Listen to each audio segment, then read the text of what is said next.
తాకట్లో ఉన్న మీ బంగారాన్ని విడిపించి ఆ రోజు ఆన్లైన్ రేటుకి కొంటాం. Sharma gold company. నమస్కారం, సుమన్ టీవీకి స్వాగతం. నేను గీతాంజలి.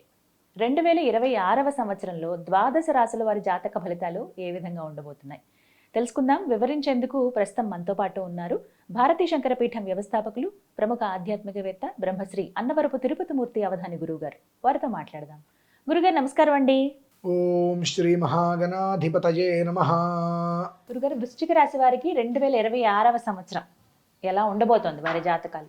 విశాఖపాదం, అనురాధ, జ్యేష్ఠాంచం, వృశ్చికం. మామూలుగా కూడా గతం గోష్ఠిన కర్తవ్యం అనుకుంటే జరగబోయేటువంటి రోజుల్లో మాత్రం వృశ్చిక రాశి వారికి మంచి జరుగుతుందమ్మా. మంచి కాదు, మంచే జరుగుతుంది. మంచి జరుగుతుంది అనడానికి మంచే జరుగుతుంది అంటే చాలా తేడా ఉంటుంది. మంచే జరుగుతుంది ఎందువల్లనంటే స్వతహాగా సాధు పురుషులు, యోగ పురుషులు, సత్పురుషులు, ధన్య పురుషులు ఎక్కువగా వృశ్చిక రాశిలో ఉంటారమ్మా. అంటే వృశ్చిక రాశిలో జన్మించిన వారికి ఎదుటి మనిషిని మోసం చేయడం పెద్దగా తెలియదు. తేలు కొండం కొట్టినట్టుగా గట్టిగా కనిపిస్తారు, కానీ మనిషిని మోసం చేయటం అనేటువంటి దానికి పెద్దగా అవగాహన ఉండదు. సాధ్యమైనంత వరకు నా పక్షాన్ని నేను వెళ్తా, నీ పక్షాన్ని నువ్వు వెళ్ళు, నీ పక్షానికి నేను రాను, నా పక్షానికి వస్తానంటే నిన్ను కాదను, నేను బొట్టు పెట్టి పిలవను, నువ్వు వస్తే ఆహ్వానిస్తా, నేనైతే నీ పక్షానికి రాను. అలా అని చెప్పి నిన్ను తేడాగా చూడను, నువ్వు నా మనిషివే అని అంట. నువ్వు నా మనిషిగా ఉండవో నీ ఇష్టం. నా మనిషిగా ఉంటే నా మనిషిగా ఉండేటువంటి ట్రీట్మెంట్ నీకు ఉంటుంది. నా మనిషిగా లేవు అయినప్పటికీ కూడా నేను నిన్ను నా మనిషిగా తీసుకుంటా కాబట్టి ఆ ట్రీట్మెంట్ అలానే ఉంది. నా వలన నీకు మంచి జరిగిందా లేదా అని పక్కన పెడితే చెడు మాత్రం జరగదు. చెడు జరగదు అంటే మంచి జరిగినట్టే. దాన్ని నువ్వు ఎలా తీసుకుంటావో అలా అని చాలా నియమ నిబంధనలతో ఉండేటువంటి విధానంలో వృశ్చిక రాశి వారు ఉంటారమ్మా. అయితే నేను రాశి ప్రభావమే చెప్తున్నా, ఇప్పుడు లగ్న ప్రభావాలు చెప్పట్లా. లగ్న ప్రభావాల్లోకి వెళ్తే దారుణమైనటువంటి తత్వం గల వ్యక్తులు కూడా ఉన్నారు. వాళ్ళ వల్ల కొన్ని జీవితాలు నడురోడ్డు మీద కూడా వచ్చేస్తాయి. అటువంటి తత్వం గల లగ్నాలు కూడా అందులో ఉన్నాయి. అది మనకది ప్రధానం కాదు. మన ప్రధానం వృశ్చిక రాశి. ఆ వృశ్చిక రాశి గురించి మనం తెలుసుకోవాలనుకుంటే అనురాధ అనుకుంటాం. అనురాధ అనేటువంటిది కంచి పరమాచార్య స్వామి వారి నక్షత్రం అండి. ప్రపంచంలో నలుమూలగా అనురాధ నక్షత్రం రోజు నాడు వేదసభ చేస్తూ ఉంటారు. అమెరికాలో కూడా అనురాధ నక్షత్రం వస్తే స్వామివారి పాదాలకి అభిషేకం చేసి వేదసభ చేస్తూ ఉంటారు. అలా సాధ్యమైనంత వరకు యోగ, దివ్య, ధన్య పురుషుల యొక్క తత్వాలు వృశ్చిక రాశిలో వెళ్తాయండి. అంటే నువ్వు నాకు ఏదైనా చెయ్యి, నేను చేయవలసిన మాత్రం ఖచ్చితంగా నీకు ఉపకారం చేసే వెళ్తా అనే తత్వం. లగ్నంలో జన్మించారా, నువ్వు నాకు ఏదైనా చెయ్యి, నేను నీకు ఎంత అపకారం చేయాలో అంతా చేస్తా. రాశికి లగ్నానికి పూర్తి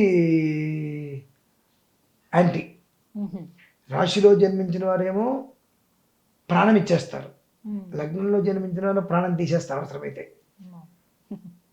తత్వం మనం ఏం చేయలేము. ఒక్కొక్క లగ్నానికి ఒక్కొక్క తత్వం ఉంటుంది. ఈ రాశిని బట్టి వచ్చే లగ్నాన్ని అనుసరించి కూడా కర్మ ప్రారంభాలు ఉంటూ ఉంటాయి. కనుక ఏది ఎటు వచ్చినప్పటికీ కూడా వృశ్చిక రాశి వారు భగవతత్వంలో ఎక్కువగా ఉంటూ ఉంటారు. భగవతత్వాన్ని పెంపొందించే ప్రయత్నాలు కూడా చేస్తూ ఉంటారు. అందులోనే ఒక చిన్న అధికారం కోసం కూడా ఎదురు చూస్తూ ఉంటారు. తప్పే ఉంది, 100 మందికి ఉపకారం చేస్తున్నావు కాబట్టి నీ గుర్తింపు నువ్వు కోరుకున్నావు. స్వతహాగా నువ్వు కోరుకోకుండా నీకు కొన్ని గుర్తింపులు వెతుక్కుంటూ వస్తాయి. దాన్ని మనం గుర్తించలేం. వీళ్ళ దగ్గర చిన్న చపల చెత్త ఉంది, చిన్నదనమాట. నువ్వు అక్కడికి రా, నువ్వు కూర్చో, మొత్తం నీ పేరు వచ్చేస్తుందనంటే అట్లా కుదరదు. నేను పేరు తెచ్చుకుంటా అంటారు ధర్మంగా. సరే, ధర్మంగా మొత్తం చేసిన తర్వాత క్రెడిట్ వేరే వాళ్ళకి వెళ్ళిపోతుంది.